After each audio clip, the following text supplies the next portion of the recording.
An entire world is ready for you to start your career teaching the path to wellness. Mastering the science of mindfulness. And the art of coaching. To help clients achieve mental, emotional, and physical betterment of life. Through movement, nutrition, recovery, and regeneration. Because impacting one person impacts a family. Impacting a family impacts a community. And impacting a community impacts the world. Become an NASM certified wellness coach.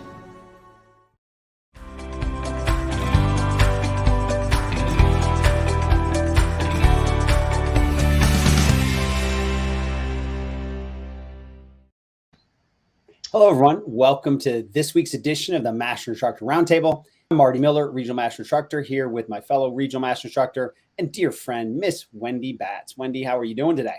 I am good, Marty. How are you? Great. I'm looking forward to today's topic because we did a Master Instructor Roundtable a month ago on the subsystems, and guess what? We listened. People asked questions, and now we're going to start with the Deep Longitudinal Subsystem. And I guess, pun intended, we're going to go a little deeper on this one specifically. And then in the coming weeks, we'll kind of go through the other three. Yes. I mean, I think that's the big key is, yes, there are 4 subsystems and we're going to talk about them individually, but I really want to reinforce and stress the fact that, we have 4 subsystems and they really do work together. When we talk about the kinetic chain, as we know, the entire body works together. So when we start talking and individualizing these subsystems, keep in mind that they do work with each other, especially when you look at this deep longitudinal one, because for me, I find this fascinating.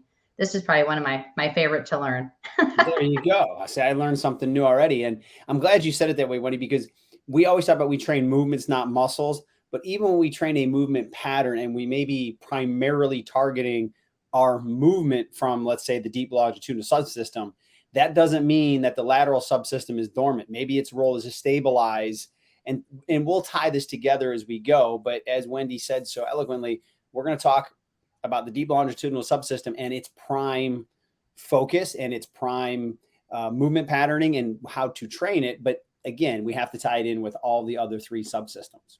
Yes. And if you need to go back and listen to it, we did that. That's what ended up. We got some great feedback. So we really, really do appreciate the emails that have been coming through or the DMs that we're getting, just, asking more questions to dive deeper. So we really appreciate that because, again, we do these for you guys. And if there's something specific that you want to, for us to discuss, Marty and I, we really welcome those because we want to make sure that we're talking about topics that you either want to learn more about or maybe are confused about, or maybe just didn't, you just love it and you want us to talk about it. So. Right. Agreed. We are here for you. How about this? Let's dive in. So if we look at just kind of the overview of everything that we're going to talk about today, again, we are talking about the deep longitudinal subsystem. We're going to discuss the primary role in human movement that this subsystem has. And then we're going to discuss the specific integration exercises that we target when we're really focusing on the deep longitudinal subsystems. Absolutely. And, I think we've kind of purposely started with this one because I think it's fairly easy to understand. And a lot of our movements in everyday life are in that sagittal plane. And you're going to see that the deep longitudinal subsystem plays a huge role in how we move ourselves, hopefully efficiently, in the sagittal plane. Yes. And I think, one thing that made it easier for me to understand, and I know we're going to actually go over the muscles and we're going to dive, I keep saying dive deep into it, but I mean, we really are, if you think about the deep longitudinal subsystem and what it does, and we're going to talk about its specific patterning. And we did talk about how we do use all 4 subsystems. It's very, very important to think about this. If you have any compensation, one of the subsystems or all these subsystems will be affected in one way or another, especially this one. And so if you have overactivity in the posterior oblique or even the posterior oblique subsystem or the lateral subsystem, and those are underactive and they're not doing the role that it's supposed to do, the deep longitudinal subsystem usually takes over. So oftentimes you're going to notice that the muscles that make up the subsystems are usually overactive. And so that's one of the things and why we love what NASM has done, because we provided that solutions table. So as we're going through the muscles and as we're really taking it a step further, think about the muscles we're talking about and how common those muscles are in, becoming overactive and causing those compensations. Because if you see an arch fall, you see a foot turnout or a knee cave in or an anterior pelvic tilt, the posterior subsystem and the lateral subsystem aren't working like they should. So the deep longitudinal subsystem truly has to do more than it was intended to do. Yeah, and I know we're not going to get into this today, but this could be another topic, is when we look at program design, we always talk about simple to complex. And a lot of people on the NASM Facebook page, which I encourage you to go on and become a member of, because there's so many key discussions that happen, is they'll say, well, I don't understand how to program design. And I'm like, okay, let's go back to what you learned. It's corrective exercise. If you have that background, stability, then strength and power. But within that, I'm going to move somebody first in the sagittal plane because they're probably most comfortable with that. So you could say the deep longitudinal system is the prime. Then I'm going to start bringing in the other subsystems or getting them to move in the frontal plane and transverse plane. And what you're doing is you're starting to get them out of their primary subsystem and starting to move them and put more reliance on the other subsystems. But we have to correct this subsystem first, or we're going to have problems. Absolutely. And those of you guys that are just joining, Marty Miller and I on the Master Instructor Roundtable this week, we're talking about the deep longitudinal subsystem specifically, even though they all four work together. So let's go to the next slide and talk about some of the muscles and what truly make up the deep longitudinal subsystems. So of course you want to think about, we could start bottom up or top down, either way. But if we look, we want to focus on the erector spinae. And again, if there's that anterior pelvic tilt, that's what we were talking about, especially when you're looking at the fascia in the lower back. So think about the fascial tissue that comes up and makes the lats. That's, a part of it as well. You got your sacrotuberous ligament, your bicep femoris, the tibialis anterior, and then of course the peroneals, which is what I've always called it. I will call it till I die, I'm sure. I was waiting. I was waiting. I'm like, she's not going with fibrillaris longus. Like fibrillaris longus. Either way, I know that's in the new textbooks. I know I need to get out of my way. I know that I'm aging, but aren't we all? Aren't we all aging technically? Well, I'm tempted to stop. I think after this birthday, I'm just going to stay put for a while. That could be a whole nother topic for discussion. I'm embracing my knowledge as I become wiser. How about that? Absolutely. But you know what, Wendy, I think that the thing is, you and I know this, so I don't want to kind of just bypass it, is if you start from the foot up, which Wendy, you and I tend to do that, because again, we're going to talk about ground reaction forces, is if I remember the slide correctly, the first one you have on there is the erector spinae. People need to realize the erector spinae go all the way up to the cervical spine. So what happens with your foot in contact with the ground absolutely can translate up. And Wendy and I have both worked with some amazing athletes, and we've had people with shoulder issues that the pain is in the shoulder and we have to treat that, but the dysfunction is all the way at the foot and ankle. Could be the same side, opposite side. But because of the way the body is connected in these subsystems, what happens at the foot and ankle will absolutely affect everything else above it. Yes. And I always tell people one of the most important joints in the body. What would you think it is, Marty? I think you're going to go with big toe. Absolutely. MTP joint, y'all. If it doesn't move, it's going to affect everything else. So not that I've heard you say that about 700 times, but it's a safe bet. Well, you know what? It'll be 700 more until they tell me that I need to step down from my position here. So. Right. Let's move on to the next slide. We're having fun today. That's all that matters. I know. Every day, Marty. Yep. So I liked when we put this slide in because of really, truly the imaging. And I think, Wendy, when you and I got in this industry, we kind of knew this, but I'm so glad to see how things are evolving, that more and more people in the fitness industry have heard the term ground force reaction. What happens at my feet? Do I use the ground well to produce force in the opposite direction? And this is the thing that you've heard me say 700 times, is everybody's an athlete. So I don't care if you're looking to hit a golf ball 300 yards, or if you're looking to just go for a walk, pick up your grandchild, you're still requiring your body to put force into the ground, activate the deep longitudinal subsystem to generate energy upwards. Now, Wendy, as you've said, we're not only generating force in that sagittal plane. So yes, these other subsystems kick in, but it's truly what happens with your foot and ankle at the ground, the big toe, that sets you up for success, whether you want to walk, right? Whether you want to run, whether you want to jump, whether you want to swing and implement, it doesn't matter. So you'll see here that the deep longitudinal subsystem provides that longitudinal means of reciprocal, so feedback of force transmission from the trunk to the ground. Yes. And I think, when you're looking at your athletes now, and I know we did this when we were doing some of the, looking at some of our younger athletes that were getting ready to go into college, we looked at a lot of different types of assessments, and they actually have force plates now. And, it really does provide a lot of wonderful information, because you've got to think when you approach these plates and then you pull up on a bar and you're trying to, generate force, it allows those plates to show, are you evenly producing force throughout your foot and the ground? And so I find that stuff absolutely fascinating.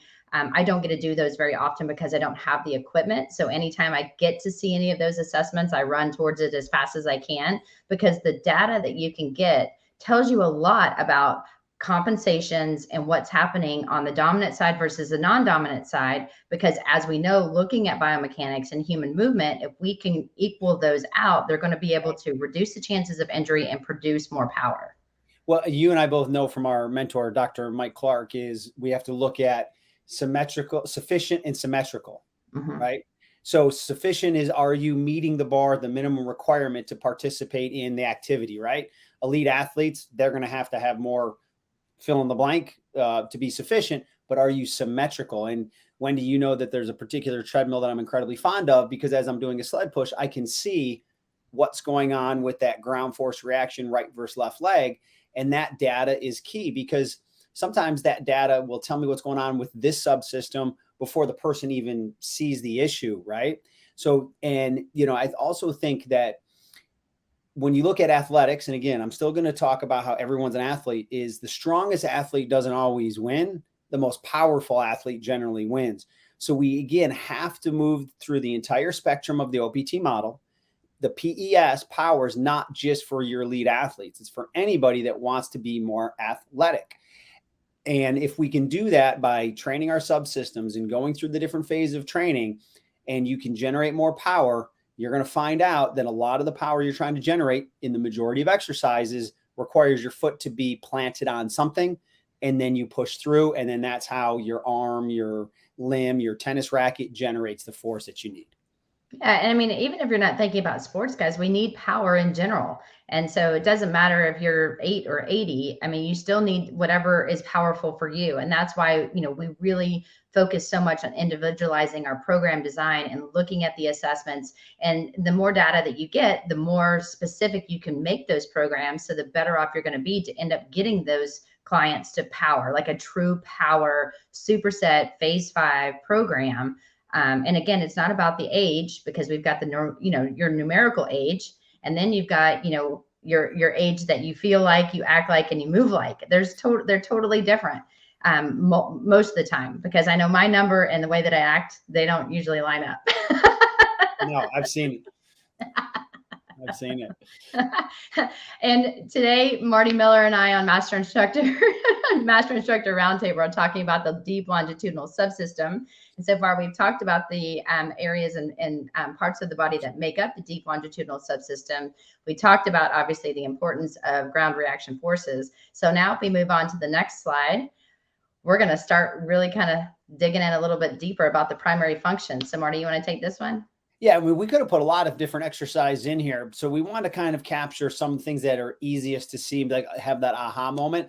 So clearly, if we start left to right, you got the female athlete there doing a jump. Now that jump, she might be playing elite sports, or she might just be doing a boot camp or some type of high intensity training within a fitness facility, you name it. But you can see how she would have used the ground to push through all of that anatomy that Wendy laid out, drive through the hips and generate force so that way she can leave the ground.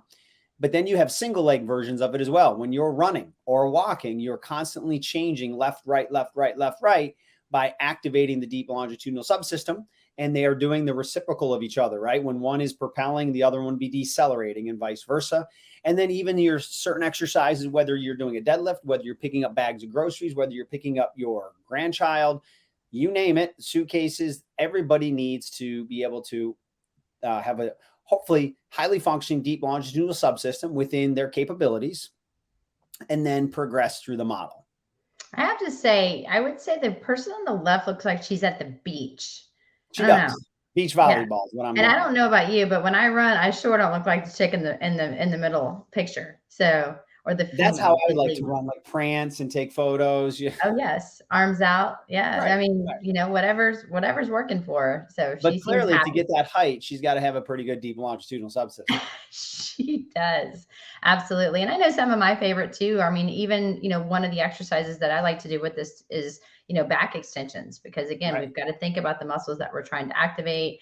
You know, single leg Romanian deadlifts are commonly used. I like step ups in the frontal and the sagittal Yes. plane. And so, I mean, there, like Marty said, there are so many different exercises, and that was some of the emails that we were getting. Well, what about this exercise, and what about that exercise? But that's what's important when you're going back, hopefully, and reviewing this later. Really focus on the areas that we discussed about the deep longitudinal subsystems, and think what would be the primary movement in order to get those to contract. And then at that point, then you know that you're really working those muscles accordingly. Yeah, and I know I can speak for Wendy on this, is when we talk to our client or peer-to-peer, we are going to name exercises. But when we are racking our brain on what we want to do in our brain, we're thinking of movement patterning, progressions, regressions, sequencing. Where are they at? Like, just so how can I activate that? Then we call it an exercise. But I think far too many people in fitness that are either new to it and they pass the exam and then they start thinking about what exercise do I need? They don't take that time to pause, go, what movement pattern, what part of the movement pattern are they able to control? How do I break down the entire movement pattern into small chunks? Like you talked about a back extension, right? We're showing here the complete activation of the deep longitudinal subsystem, right? So I think that those are, and this is why it's so important to understand this is, can you look at a movement pattern? Can you break it down in chunks? Program so that way there's progressions and regressions, and then eventually, kind of like with our CES, have those integration exercises that bring it all to life, so that way they're doing the entirety of that movement pattern when it's appropriate. Absolutely. So yes, it has to be activated. You have to move correctly, and then when you do put it all together, you're going to be so explosive. It's amazing.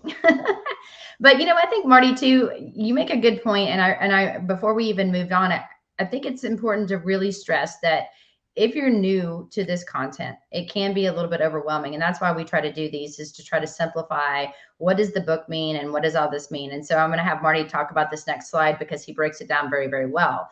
But as Marty just said, it's important as trainers for us to understand the 4 different subsystems and how we move and how we apply this type of movement. What are the exercises that are going to make sure that we're executing good movement patterns? And how do we integrate things all together? So very well said. But remember, Marty and I can talk, say all these fancy words. We can try to talk and sound like a textbook, but at the end of the day, if no one understands it, it's not going to be beneficial for anyone. So just because you can say big words doesn't mean that you're actually, you know, hitting home with your clients. Right. So we want you guys to be able to take this and understand it, because you want to think about biomechanics and human movement science to better perform the exercises. But if you start talking subsystems with your clients, you've lost them. They don't care. They're there for a specific goal. That's why we do the SMART goals. And that's what you're going to want to keep referencing. But if you can start doing these, you know, it makes it fun on programming too, if you start focusing on different subsystems rather than, like you said, Marty, just specific body parts. Right. Just wanted to throw that in there. No, I think it was great. And that's going to lead me into this.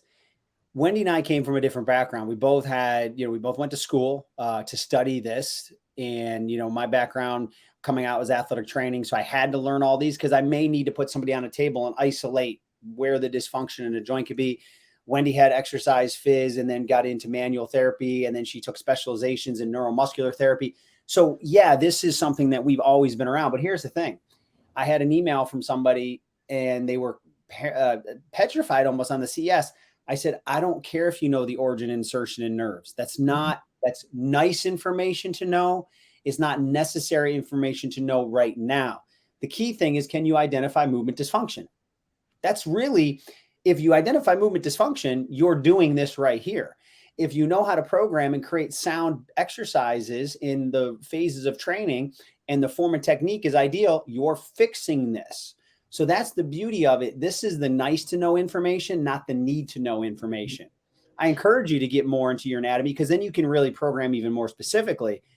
But we put this in here because we don't know who's going to be watching and what level everybody's at.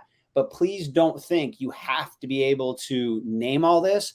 But when I'm done with this slide, if you're like, that totally makes sense on how we're using the ground and how it transmits energy up, that's honestly all I care about. Yeah. And I think too, I mean, when we talk about that, I know we're kind of going on some tangent, which Marty and I tend to do often, but really understanding the focus of and what the prime mover does. Because oftentimes I hear people say, and I teach in a master's program. And so oftentimes when I'm reading people's, papers and looking at, different assignments, I'll talk about prime movers and they're like, oh yeah, when I'm doing a squat, my prime movers are my quads and my hamstrings, which is incorrect.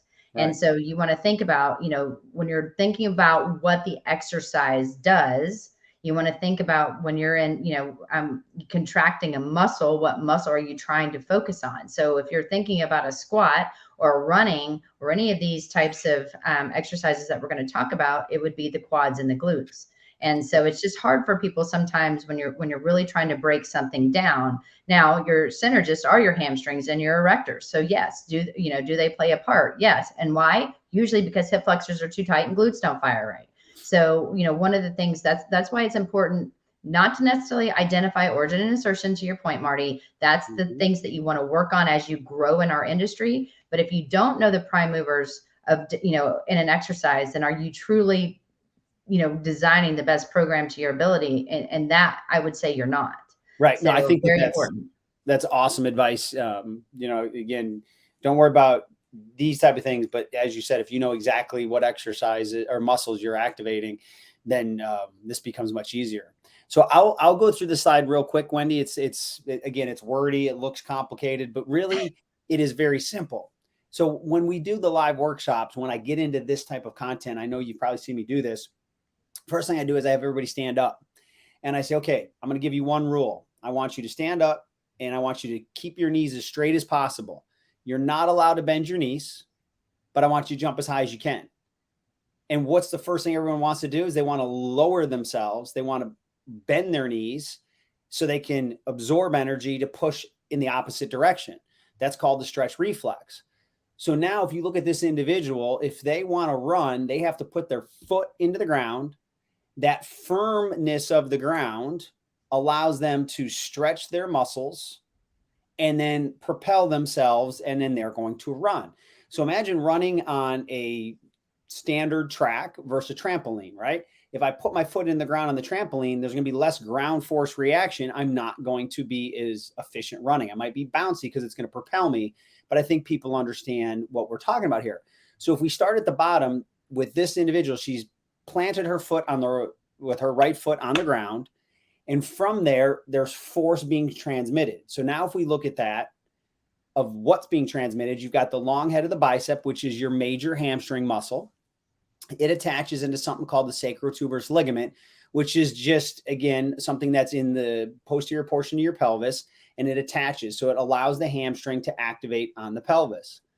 This then goes into the sacrum, which is the final part of your low back. Then, as we talked about before, the erector spinae start there and go all the way up throughout your spine and the ribs to your cervical spine. So again, I'm putting my foot in the ground. That force goes through the hamstring, goes into the pelvis through the attachments. And now the erector spinae can be activated from that. And then this increases that tension of that sacrotuberous ligament, transmitting force, stabilizing the SI joint, the sacroiliac joint. And now there's energy being flown up through that whole deep longitudinal subsystem. To me, that is just a very simple way to talk about what happens when I put my foot on the ground and how the energy is transmitted, not just accidentally, but through very specific portions of the anatomy in your body. And I think if you look at the picture, I mean, the picture actually shows you as she's hitting the ground, well, how are these muscles working? And so, if you're new to this anatomy, just look at the diagrams like, oh, if I do this and this is being pushed down, it's going to generate forth this way. What's your knee doing? Well, if your knee's bending, then what muscles has to contract in order to bend the knee? When it straightens, what muscle has to be able to work? If you're bringing your leg back into hip extension, you know that you don't want it to come from your lower back. It should be coming from your glutes. And so, but this is one of the reasons why I think the overhead squat assessment is so ideal, is because this is movement patterns. And we can start to see when someone squats, you know, remember a squat is the same as a single leg squat, a lunge, a step up. We're going to see the same compensations because we're doing the same movement. It just matters if we're doing it on one leg or two. And so we can really tell a lot about somebody, even just by how they walk. You know, if they have some leg swing, or do they shift from one side to another? You know, how do they hold themselves when they're walking and transmitting the forces, like you said? Yep. I know it sounds simple, but the key thing to me is, I don't care how much of the anatomy you know, if you know how to evaluate movement, the anatomy then, if you study, will come. Yes. And it's all about pictures, scattered pictures. I need to color by numbers. Yes. So we're actually, Marty Miller and I on the Master Instructor Roundtable are talking about the deep longitudinal subsystem.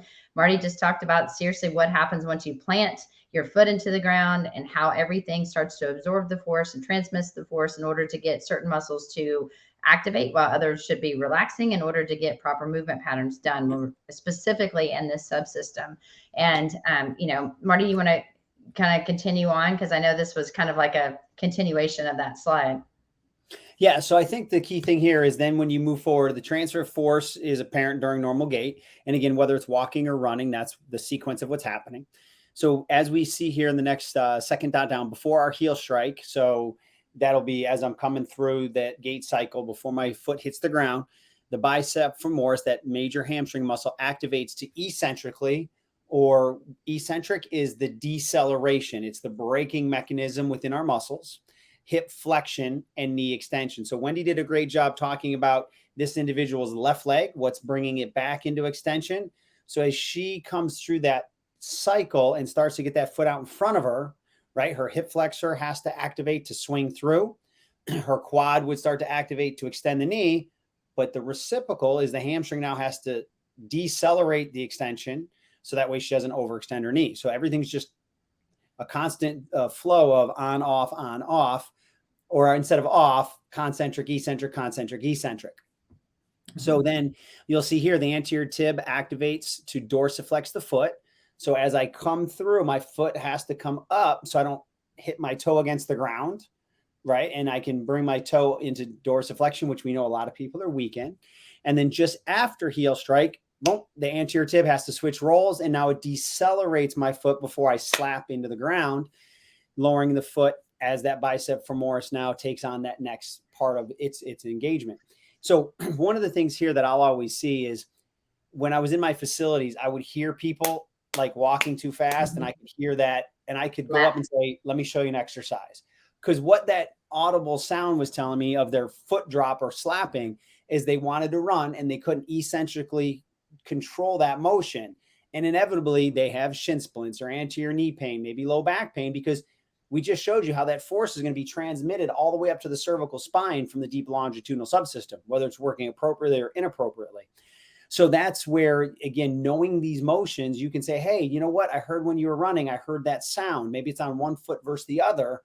Let me show you how to foam roll your calf, stretch your calf, activate your anterior tib so we can integrate that back into normal movement. What you're doing is you're taking a part of the deep longitudinal subsystem that's not working properly, isolating it right now, and then giving them a corrective exercise program or a targeted warm-up so they can do the activation or the activity that they want to do. So to finish here, as the foot comes through, the bicep femoris is then loaded through the lower leg via the posterior movement of the fibula. So that's one of your bones, a small bone in your shin. Technical, but if you follow the basics, it's very easy to see. You put force into the ground transmits the force up through your body, and then your body goes through a sequence of concentric, eccentric motions, hopefully correctly, so that way you can then propel yourself in the direction that you're intending to go. But I think too, when you're really looking at this, when we're talking about the how this actually works, when we're talking about transmitting force, think about all the muscles that Marty just said. And oftentimes, again, very common compensations. Arches are falling in, feet are turning out, knees are caving in, anterior pelvic tilts. And so, if your feet are turning out, you're lacking dorsiflexion. Well, you need dorsiflexion in order to propel yourself forward, in order to accept the weight on the coming up foot. So is 20 degrees of dorsiflexion important?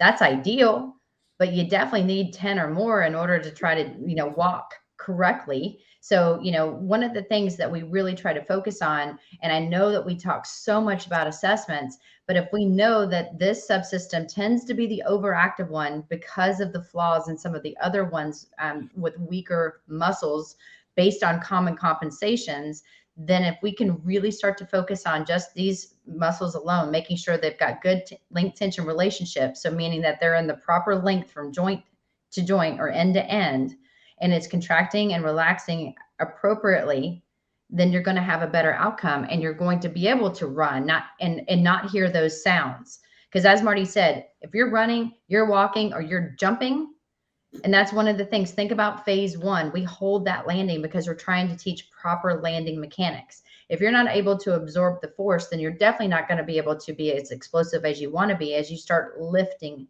more weight. Because remember, it's more than just strength. If you can't stabilize what you have, you're not going to be as strong as you could be, and you're definitely not going to be as powerful. No, very well said. So for those of you that are just joining in, thank you so much. Wendy Batts and I are going over the deep longitudinal subsystem today on what it is, what makes it up, how it works, and then also how you can go out and correct it and or train it for your clients. Yeah, with a few little tangents along the way. Never. It's all valid. It's all valid. So we'll continue on here. So we've talked about the sacrotuberous ligament. So we've kind of highlighted it there right below that little, or next to that blue arrow. So this passes from the sacrum into the ischial tuberosities, what we call the sit bones, and this helps stabilize this sacroiliac joint. A lot of people get low back dysfunction and they get SI joint problems. And again, it could be, as we said, what happens at the foot and ankle all the way up. Then distally, superficial to the sacrotuberous ligament, there's fibers that diverge over the ischium and merge in with cojoint bicep femoris, and then another hamstring muscle, the semitendinosus tendon. So it connects all the way into that hamstring complex. And then on the basis of the anatomic studies and, I want to make sure I say this right, physiogenic models, the sacrotuberous ligament is considered to represent a developmental remnant of the origin of the tendon of the long head of the bicep femoris. So fancy stuff for saying that sacrotuberous ligament plays a big part in what goes on at the pelvis from what happens when your foot hits the ground. Mm-hmm. And we talked about the importance of, when we start really looking at the sacrum, and I think that's an area too that, gets locked down, and, it should move as you move and rotate. It should actually move a little bit as well. And unfortunately, when you've got overactivity and, some of these areas, it's not going to allow that to happen, which will cause even more stress and more discomfort, because we can't deal with pain, but it'll cause discomfort in low back. And so, if you start to see that, then start looking at these different areas. I mean, yes, this is a ligament, but it's still very, very important. And if you've got something that's compressing it, or it's not allowed to, with any of the muscles, if it's not functioning and moving the way that it's intended to move, there are going to be compensations that are going to lead to some sort of dysfunction that could eventually lead to more issues down the road. Without a doubt. Again, either, fix it now or fix it later. Yeah. But either way, you're going to fix it, right? Just fix it. That's what we need to do. We need a shirt. Just fix it. Instead of just do it, just fix it. I'm on it. Hey, you know what? Maybe that's it. Right. So now we'll talk about the how. So the tension from that lower leg, as we talked, put the foot in the ground, tension comes up through the bicep femoris into the sacrotuberous ligament and through the erector spinae. This creates a force that assists in stabilizing the sacroiliac joint. So again, people have a lot of low back issues. There's a lot of reasons why, but one of the reasons could be what goes on when you put your foot in the ground. Another force couple, or when muscles on both sides of the body fire, the joint fire, mentioned in the deep longitudinal subsystem, consists of the superficial erector spinae, the psoas, and the intrinsic core stabilizers are transverse abdominis and multifidus. So again, if you don't have a stable core, how are you going to walk? How are you going to run? How are you going to do any of these things? That's why, again, going back to the model, we start from the inside out in a way that we have to find that intervertebral stability before we work on the global muscles that most of our clients want to do. And then, Well, yeah. I mean, and I was just going to say too, when we talk about the psoas, guys, and I will remember, do you remember the shows where they had, you know, the anatomy people where you would go in, you know, the human, I don't know the name of the show. Oh, the actual, you'd go and they'd have all the different cadavers doing different poses. Yeah. Yes. And they'd have them retracted. So you're around all these dead people. They were amazing to me. Fascinating, because they would. It was fascinating. Do different cuts in different positions. Yeah. Yeah. And, you know, and to me, I learned so much looking at that. But one of the muscles that stood out to me the most, and one that I took for granted, because I think, oh, a psoas, it's really kind of, you know, it's a hip flexor, but it kind of goes through the gut somewhere. I never put it together until I actually saw it. And guys, literally that psoas attaches to all of your lumbar spine, pretty much comes through your midsection, and it is a hip flexor. And so when it is overactive, it's pulling your lumbar in and down, which again, think about that anterior pelvic tilt as well. So is that one of the primary reasons that people have an anterior pelvic tilt? Yes, it is. But it's, you know, some of this stuff when we get scared with anatomy, but it can be fascinating if you go to different places and you look outside of a textbook. So if you get a chance to look at a cadaver, or, you know, I did an internship at my university where I got to know some of the surgeons, and they let me watch what they were doing. Again, love that stuff. I know, pretty cheesy like that, but you know, I'm sitting there just watching what they were doing, fascinated by this. And when you start to see how big these muscles are that we're talking about, and how much force can be produced when it's not in the right, you know, not in an ideal length, it is. Right. It's crazy. Well, that's why there's those force couple relationships, right? Do things on both sides of the body play nice? You can have massive strength and hypertrophy, but that doesn't mean you have good function, right? You're dysfunctional at a stronger level. But again, just because somebody has massive strength doesn't mean they move necessarily biomechanically correct. So you'll see here the final point. Wendy's already talked about this. So the erector spinae and psoas create that lumbar extension, which is an anterior tilt. And so we're looking at excessive. We don't, you know, the some is okay, but we're looking at excessive. Creates that anterior shear force through the lower lumbar L4 through S1 during functional movement. The local muscular system provides that intersegmental stability and a posterior shear force to keep the body in a safe position. So if you don't have that and you start to run and jump and do this is where the low back and sacroiliac joint instability can show up.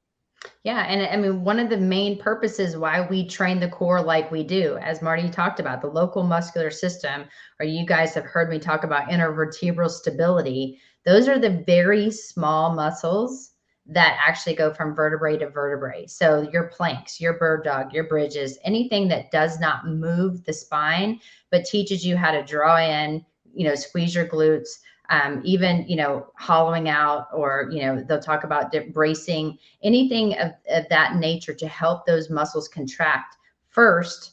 That's most important, because if those aren't strong and then you start adding all this crazy movement and then adding weight with that movement, then that's when we start to see the bulging discs, or we start to see compression that shouldn't be in certain areas that can lead to a lot of issues down the road. And you hear all these disc replacements now, and now they're, you know, taking, you know, your vertebrae, and they're, you know, bringing it, fusing. I was like, what's the word I'm looking for? They're fusing it together. And a lot of that it's based, you know, a lot of that is happening because of improper movement patterns for a long period of time. And that's another thing about what we do in our industry, is we can have a huge impact and keep a lot of people out of surgery by just getting the right muscles to fire at the right time and starting simple. Everybody wants to train the sexy muscles first. And while those are important, because summer's on its way, if you don't get the little ones to fire, then you're really not going to look or feel as good as you could when you start to add that motion. So train the small guys first, because you're going to have better luck when you add movement, and they're going to feel better, and they're definitely going to look better. Right. Well said, Wendy. Thanks, man. Every once in a while. You did it. Do you want to go through the key takeaways? Absolutely. So Marty Miller and I have spent a lot of time talking about the deep longitudinal subsystem here on the Master Instructor Roundtable today. And I think the big takeaways that we have, or we wanted to stress, was you really want to look at someone's assessment first. Because when you've assessed your clients and you see how they move, then you're going to be able to see, are they properly activating the deep longitudinal subsystem? And Marty's big thing that he says, and we've talked about this multiple times, are you training movements or are you training muscles? And if you're training muscles, that's fantastic. We do that, especially if they're not activating correctly. But then you want to integrate it back into movement, because we move in life. We don't just sit around and do a bicep curl. When we go to grab something that we're going to curl up, we usually lean forward, and then we're moving other muscles in order to do whatever that primary movement is of that single joint. So add some multi muscles and movements in your programming. It takes less time. You're going to get more out of it, and you're actually doing a lot for your client. You can implement training of the deep longitudinal subsystems in all phases of training of your client. Start simple and then go more complex. When they can do complex, start adding weight, and then start adding some powerful movements. The single leg hop to hold, that's a great one. That's a great one because you're teaching, again, landing mechanics. But if you're looking at kind of the way that we've structured it, that would be more suited for a balance exercise and power. However, can you start to implement that sooner? Absolutely, as long as no compensations exist. And then, the big thing that I always ask people, and I know, Marty, you do as well, but do you have exercises that are properly going to challenge your client's abilities when you're training this particular subsystems? And do you have those exercises kind of blocked out, and when it would be most appropriate to program it? Not saying you can't change it up, because again, we've talked about that, but you don't want to progress a client too soon. And we often think our client will get bored. If they're getting bored, then you're doing something wrong. Because I could stay in a phase of training for 8 to 10 weeks if I had to, and they're not feeling bored because I change it up all the time. We do different planes of motion. We're focusing on other things. I make it super challenging by utilizing the tempo, the 5 kinetic chain checkpoints, and also, one minute they're doing a dumbbell or a cable or their body weight or the ball. So you can be extremely creative, but again, it always needs to make sense. No, well said. And, I think that hopefully after our introduction that we did a couple weeks back, you can go find where we talked about all 4 subsystems at a high level. And now that we took that deep dive, pun intended, on this one, hopefully it starts to make sense and starts to come around where these things are becoming more clear. And as we said at the beginning, if you missed it, please go back, that we will be, over the next couple weeks, we will be going into the other subsystems as well. Well, this was fun, Marty. Without a doubt. You want to talk about where they can get a hold of you? Absolutely. If you guys, again, you have topics, you have ideas, we are welcome. We are asking for you to send them our way. We want to welcome them. How about that? Geez. I need apparently more coffee or something, but you can always email me at wendy.bats@nasm.org, or you can find me on Instagram at wendy.bats13. And then our wonderful producer, Eric, will put mine up there, as you see here, marty.miller@nasm.org. Then Instagram is dr.martymiller72. So Wendy, thanks so much. And everyone that watched it today, thank you so much. We look forward to seeing you again at another Master Instructor Roundtable very soon.